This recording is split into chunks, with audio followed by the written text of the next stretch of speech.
What's going on, ladies and gentlemen? This is Austin Pratt with Proper Spray Equipment. Today we're going to be going over how to change the pressure switch in your Remco 12-volt pump. You are going to need a couple tools for this repair. First thing being obviously your 12-volt pump. This one is a 5.5 gallon a minute at 100 psi. You're going to need a set of wire strippers, wire crimpers. You're going to need a 16 to 14 gauge male spade. This one happens to be insulated.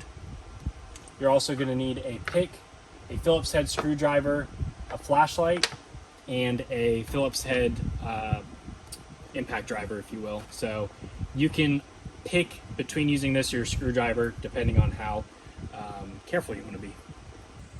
Okay, so the first step to this process is obviously you have to pull your pump off the truck or trailer, wherever it's at. And then you're going to want to disconnect the wires here from your 12-volt pump. These are what goes to your pressure switch. So once those are disconnected, we'll just kind of move those out of the way. You have 4 Phillips head screws here and here. We're going to undo those. So I'm going to use a screwdriver.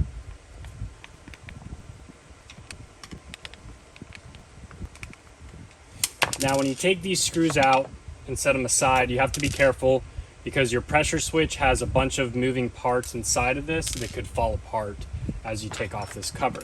So you want to kind of keep one hand on the pressure switch and just keep it in place until you get these screws out to ensure that nothing flies apart. It's best to do this on a bench top like I have here, somewhere that stuff isn't really going to fall away from you. So when you pull this pressure switch off, this is kind of what you're looking at, which is going to look pretty similar to the parts from the package over here. You're going to have this little rubber seat. Pull that off. You have your plastic cover, and then inside here you'll have a gasket, your pressure switch, which is comprised of this little metal piece, a spring, and a little plunger that's down in here. So might be kind of hard to see on camera, but there's a little piece inside this tube right here. This comes out as well. And what I'll do is I'll just flop it into my hand. That's what you're left with inside of there. So now that this is taken apart, I'm going to show you how to install the new one. Now that we have our pressure switch out of the box, I want to ensure that everything is installed properly in here. It doesn't hurt to be safe. This could prevent problems with your pump. So we're going to take off this plastic cover. Be careful not to remove the gasket. I'm going to put my thumb right here and pull this little metal dowel or piece out. Take the spring, pull that out, and then I can see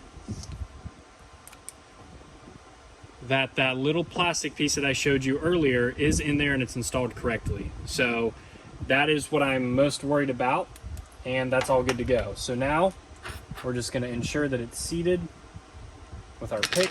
Install the spring. It doesn't matter which way it goes. Make sure your gasket's aligned with all of the holes. Take this metal piece, and this portion here is going to face downwards, just like so. You can click it like that to make sure it's snug. Then we're going to take our plastic piece with these fins facing downwards, and then your pressure switch is good to go. It's ready for install. Now that you have verified that your pressure switch was assembled properly from the factory, we can move forward with installing it on the pump. You're going to take this little rubber piece here and you're going to install it with the edge facing towards the pump here, like so. And then we're going to take our pressure switch, we're going to align it with the holes, and we're going to press it on. We're then going to take the new screws that are supplied in the package, and we're going to get one of them installed first. I'm going to use my drill here just to make it a little bit easier for me. And then I'm going to put one on this opposite corner down here and do the same thing.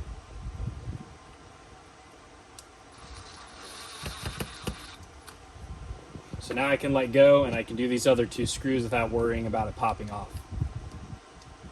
Now you have to keep in mind that these are just plastic pieces here, even where these screws thread into, so you don't want to kill it when you're screwing this stuff together. You just want it to become snug,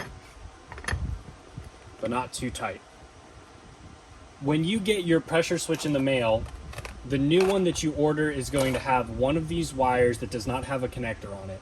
I don't recall which one is the one that comes cut from the factory because this is not a new pressure switch and I don't have one laying around, but I'm going to show you what you need to do just as an example. So you're going to take your wire strippers here and you're going to strip off a section of the wire, and you'll need a blue spade connector that's male, and that's what that looks like. And then you're just going to put this on the end of that, and you're going to take your crimpers here and align it up with the right one for the blue and crimp it down. And that's a snug connection, and then you're ready to connect it to your pump here. Take two. On your pressure switch here, you have two wires. And to make this easy for however your pump is orientated on your unit, I'm going to talk about the distance of these wires from the screw. So the wire that is furthest from the screw, which is this one here, is going to go to your 12 volt out to your toggle switch, whatever relay, whatever you've got going on. So for me, that wire is going to be this one here. So we'll plug that in there. The other wire that's left is going to be the one that's closest to the screw, and that is going to be the wire that goes into your 12 volt that's on the pump. That goes into the pump, which for me is this wire here, which is obviously the one that's left over. So now you have your 12 volt and your ground, which are going to go to, wherever you have your setup on your vehicle, skid, truck, whatever.